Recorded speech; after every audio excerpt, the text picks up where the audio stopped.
Le monde entier a retenu son souffle, alors que des hélicoptères militaires américains, silhouettes fantomatiques dans la nuit, survolaient Caracas.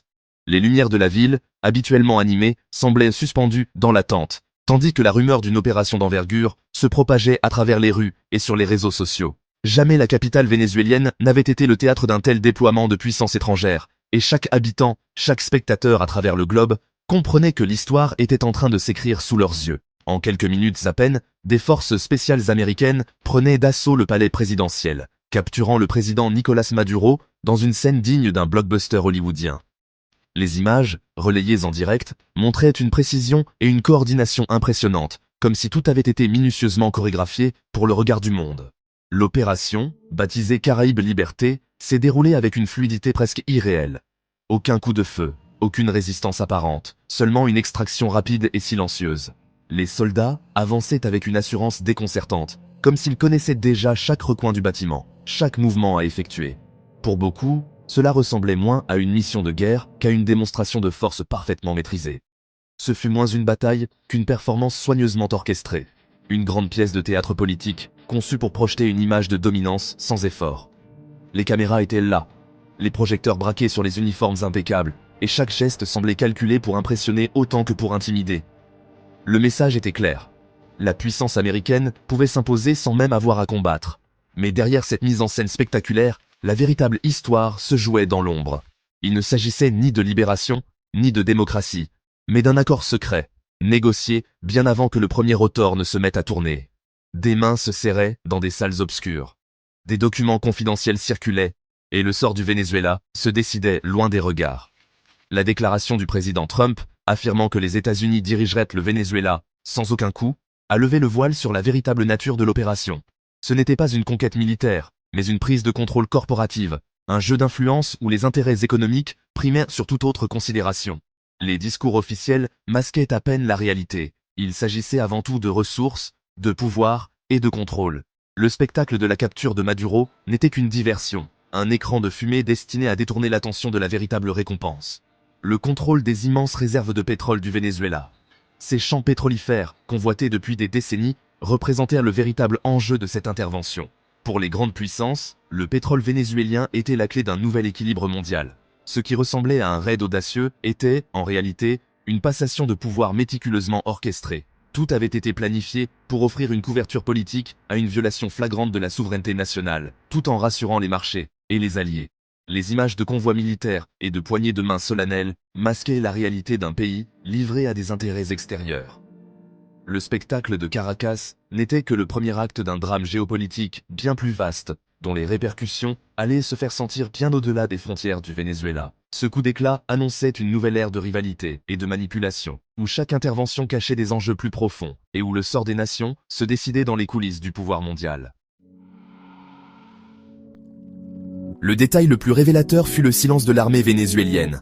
Alors que la tension montait dans les rues de Caracas et que le monde retenait son souffle, les casernes restaient étrangement calmes. Les soldats, habituellement prompts à se montrer lors des crises, semblaient avoir disparu, comme si une consigne tacite leur avait été donnée de rester en retrait. Ce silence, plus éloquent que n'importe quel discours, annonçait déjà la suite des événements. Malgré des années de vantardise concernant leurs formidables défenses aériennes de fabrication russe et les démonstrations régulières de puissance lors des parades militaires, la réalité fut tout autre. Les S-300, symboles de la souveraineté nationale, restèrent muets. Les radars, censés détecter toute menace venue du ciel, n'émettaient aucun signal d'alerte. Les officiers supérieurs, qui avaient tant promis de défendre le pays contre toute agression étrangère, observaient en silence. Pas un seul missile ne fut tiré alors que les hélicoptères américains arrivaient, survolant les faubourgs, sans rencontrer la moindre résistance.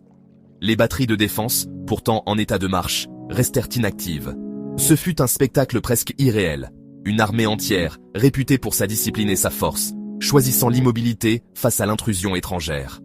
L'inaction de l'armée n'était pas de l'incompétence, c'était de la complicité, le résultat d'un accord mûrement réfléchi. Derrière les portes closes, des discussions secrètes avaient scellé le sort du pays. Les commandants savaient que la confrontation serait vaine et que le prix à payer serait trop élevé pour eux-mêmes. Aucune mobilisation, aucune dernière résistance. Tout l'appareil de défense s'est simplement retiré. Les postes de contrôle furent abandonnés. Les soldats quittèrent leur position sans un mot. La ville, autrefois quadrillée par l'armée, semblait soudainement ouverte, vulnérable, mais étrangement paisible. Les généraux ont choisi l'autopréservation plutôt que la loyauté, échangeant Maduro contre la pérennité de leur propre influence.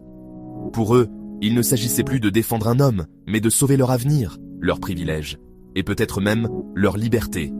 Ce choix, bien que cynique, était rationnel dans un contexte où la survie personnelle primait sur l'idéologie. Une véritable invasion aurait signifié une guerre urbaine et la dévastation. Au lieu de cela, les Américains ont acheté la neutralité de l'armée.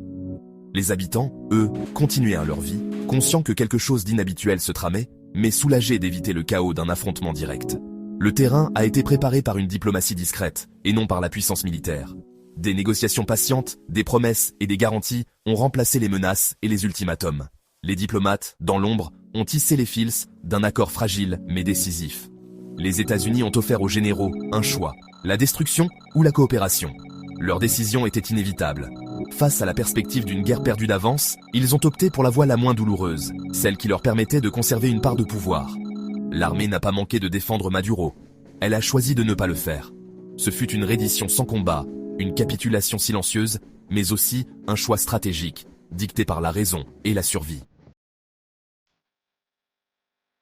Ce n'était pas une conquête, mais une transaction. La chute de Maduro fut une abdication négociée, le résultat d'accords secrets entre les stratèges américains et l'élite militaire vénézuélienne. Le raid n'était que le grand final public d'une longue négociation. Les États-Unis ont sécurisé le contrôle du pétrole vénézuélien. Les généraux ont assuré leur survie et une part dans le nouvel ordre. Pas de purge, pas de tribunaux, juste un changement de direction. La prestation de serment de la vice-présidente Delcy Rodriguez a offert un vernis de continuité, pendant que le pouvoir réel changeait de main. Pourquoi mener une guerre coûteuse quand la coercition et la négociation atteignent le même résultat? Le récit du raid audacieux est une fiction. La véritable histoire est celle du pragmatisme et de l'intérêt personnel. C'était un plan préapprouvé, exécuté avec précision. Le véritable prix n'a jamais été Maduro, c'était les réserves colossales de pétrole du Venezuela, les plus grandes de la planète. L'opération américaine visait à prendre le contrôle de cet actif essentiel et à le transformer en une arme stratégique. Avec l'investissement américain, la production pétrolière du Venezuela peut augmenter, donnant à Washington une influence sans précédent sur les marchés mondiaux de l'énergie. Cette décision contrecarre directement l'instabilité au Moyen-Orient et la menace de l'Iran. Pendant des décennies, l'économie mondiale a été vulnérable aux perturbations dans le détroit d'Ormuz. Maintenant, avec les réserves du Venezuela, les États-Unis disposent d'un puissant tampon. Si l'Iran tente de bloquer les flux de pétrole, l'Amérique peut inonder le marché de brut vénézuélien. Les champs pétrolifères du Venezuela sont désormais la police d'assurance énergétique de l'Amérique. La capture de Caracas a eu des répercussions jusqu'à Téhéran. Le principal levier de l'Iran était sa capacité à menacer l'approvisionnement mondial en pétrole. Maintenant, cette arme est émoussée. Avec le contrôle du pétrole vénézuélien, les États-Unis peuvent compenser toute perturbation au Moyen-Orient. Le calcul stratégique de la Maison-Blanche a changé. La panique est remplacée par la confiance. Les menaces de l'Iran de fermer le détroit d'Ormuz n'ont plus le même poids. Les États-Unis peuvent désormais agir contre l'Iran sans craindre de déclencher une crise pétrolière mondiale. L'opération au Venezuela visait à éliminer le principal obstacle à une politique américaine plus ferme envers l'Iran. Téhéran est désormais plus isolé et vulnérable que jamais. L'échiquier énergétique a changé. Le prochain coup appartient à Washington. Le chemin vers Téhéran, il s'avère, passer par Caracas. Avec son arme pétrolière neutralisée, l'Iran est un tigre acculé, dangereux, mais désespéré. Jadis, la puissance de Téhéran reposait sur sa capacité à menacer l'approvisionnement mondial en énergie, à faire trembler les marchés et à imposer sa volonté par la peur de la pénurie. Mais aujourd'hui, ce levier s'est effondré, laissant le régime face à une réalité nouvelle et brutale. Pendant des décennies, l'Iran a compté sur les menaces asymétriques et le chantage pétrolier pour projeter sa puissance. Les sanctions internationales, cependant, ont progressivement érodé cette influence, forçant le pays à chercher d'autres moyens de se faire entendre sur la scène mondiale. Maintenant, privé de son principal moyen de dissuasion, il est confronté à un dilemme, escalader ou accepter un statut diminué. Les dirigeants iraniens débattent, conscients que chaque option comporte des risques existentiels pour le régime. L'escalade pourrait signifier une course au nucléaire ou davantage d'attaques par procuration, mais les deux risquent des représailles dévastatrices. Une telle stratégie pourrait entraîner la région dans un cycle de violence incontrôlable, avec des conséquences imprévisibles pour la population iranienne et ses voisins. Les États-Unis ont tendu un piège, défiant l'Iran de riposter et de justifier un conflit plus large.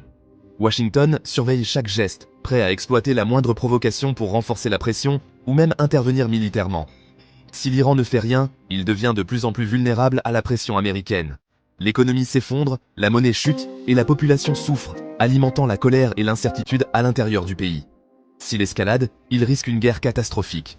Les cicatrices des conflits passés hantent encore la région, et une nouvelle confrontation pourrait être encore plus destructrice. La pression psychologique est immense. Le régime est coincé. Les dirigeants doivent jongler entre la survie politique, la peur de l'effondrement interne et la menace d'une intervention étrangère. Le monde observe le moindre mouvement de Téhéran. Les chancelleries étrangères, les marchés financiers et les populations de la région retiennent leur souffle, conscients que la moindre étincelle pourrait embraser tout le Moyen-Orient. Le piège est tendu. La question est de savoir si l'Iran y tombera, ou s'il trouvera une issue inattendue à cette impasse historique. L'opération au Venezuela marque une nouvelle doctrine américaine. Contrôler l'énergie, contrôler le monde. L'ère de la construction de nations est révolue. Maintenant, il s'agit de l'acquisition stratégique de ressources. Les États-Unis ne sont plus seulement le gendarme du monde, ils sont le courtier énergétique du monde. Avec le pétrole vénézuélien, Washington peut récompenser ses alliés, punir ses rivaux et influencer les prix mondiaux à volonté. C'est une diplomatie économique plus puissante que les sanctions. La posture militaire de l'Amérique va changer, moins liée aux crises du Moyen-Orient, plus flexible et formidable. La Chine et la Russie sont désormais plus vulnérables aux flux énergétiques contrôlés par les États-Unis. Le message est clair, l'énergie est le nouveau terrain stratégique, et l'Amérique s'en est emparée. L'ordre mondial est redessiné autour du pétrole. Pour les dirigeants du Moyen-Orient, Caracas est un réveil. Votre importance stratégique pour les États-Unis était basée sur le pétrole. Maintenant, ce monopole a disparu. Avec le Venezuela dans sa sphère, l'engagement de l'Amérique envers votre sécurité n'est plus garanti. Les États-Unis peuvent désormais agir en fonction de leurs propres intérêts, pas des vôtres. Le pacte pétrole contre sécurité est en train d'être réécrit. Washington se détourne. Vous devez construire vos propres défenses, forger de nouvelles alliances et diversifier vos économies. Le filet de sécurité américain s'effiloche. Vous êtes seul dans un quartier plus dangereux. Le moment de s'adapter est maintenant. La tempête de sable arrive. Les États-Unis resteront un acteur, mais plus distant et transactionnel. Le Moyen-Orient doit apprendre à se débrouiller seul. Le coup d'État sans effusion de sang à Caracas brise les illusions sur le droit international, la souveraineté et la permanence de la carte énergétique mondiale. Ce fut un acte impitoyable d'ingénierie géopolitique, une prise de contrôle corporative d'un État-nation pour le contrôle de l'économie mondiale. Le nouveau modèle, force écrasante, accord secret et changement de régime chirurgical. Pour l'Iran, le piège est tendu. Pour le Moyen-Orient, une nouvelle ère d'incertitude commence.